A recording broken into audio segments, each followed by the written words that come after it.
I take the Constitution very seriously.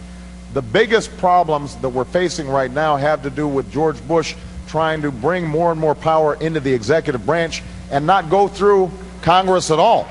And that's what I intend to reverse when I'm President of the United States of America. One of the first things I'm going to do is call in my Attorney General and say to him or her, I want you to review every executive order that's been issued by George Bush, whether it relates to warrantless wiretaps or detaining people or reading emails or whatever it is. I want you to go through every single one of them, and if they are unconstitutional, if they're encroaching on civil liberties unnecessarily, we are going to overturn them. Well, that was then Senator Obama on the campaign trail back when he was running for president in his first term. Hard to believe that that same man would one day tell the American public he's got a pen and a phone and intends to use them to press his agenda with or without Congress. Joining me now, former U.S. Attorney General Judge Michael Mukasey, who is, of course, President Bush's the younger Attorney General for a stint. General, it's great to see you. Good to see you. In yours, you know, it was your administration who he wanted his Attorney General to review, right, because they wanted to rein in these executive power grabs. Right. Let me just ask you broadly your reaction to that Barack Obama versus today's Barack Obama. I didn't believe that Barack Obama when he said it then, and I obviously don't believe it now. Why not? Why didn't you believe it then? Because it was quite obvious that he wanted to do things that would never get past Congress.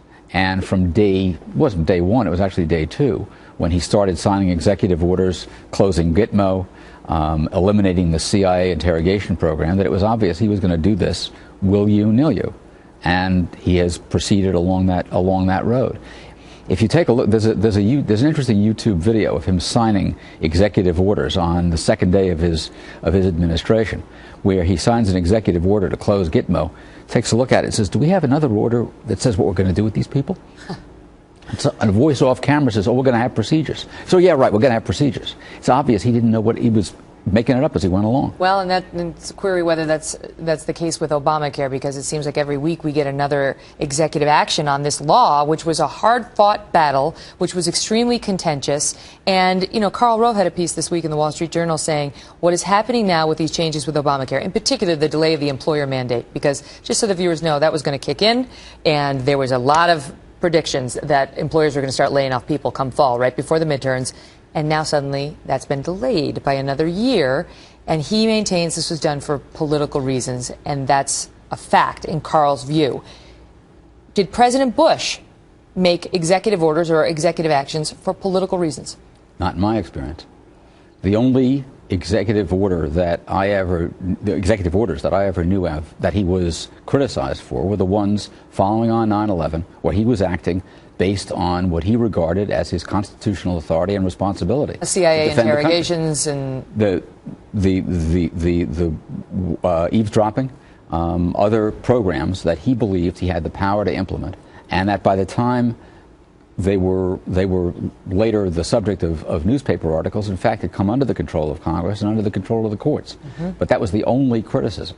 He never tried to disregard a statute, apply only the parts of it that he wanted and not the parts he didn't. If that is true, I mean, if the president really did delay this employer mandate for millions and millions of businesses for political reasons to save the Democrats come 2014, I mean, what does that say? I guess we're so cynical in the press, and many of the viewers are by now, and we say, yeah, well, that's how it works. I mean, is that not how it works? Yes, that's not how it works. That's not the way it's supposed to work, and that's not how it works when somebody takes the oath that he took seriously.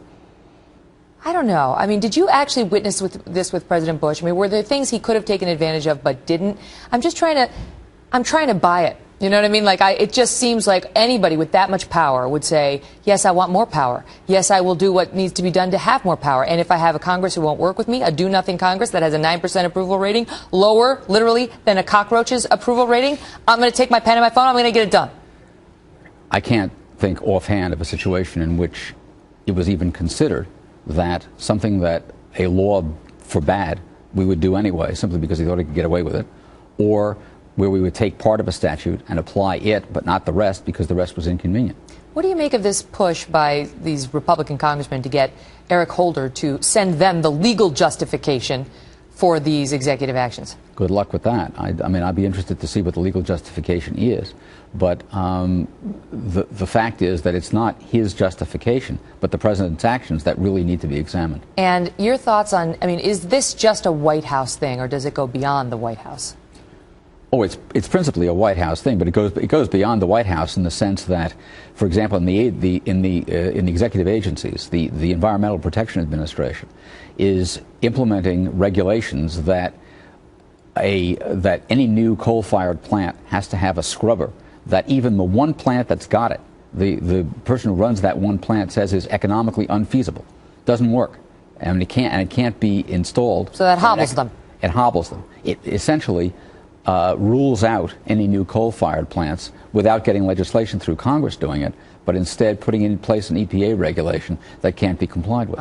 So it's not just the president, it's the administrative agencies, which also are part of the executive branch. I got to go. General Mukasey, great to see you. Good to see you. All the best to you, sir.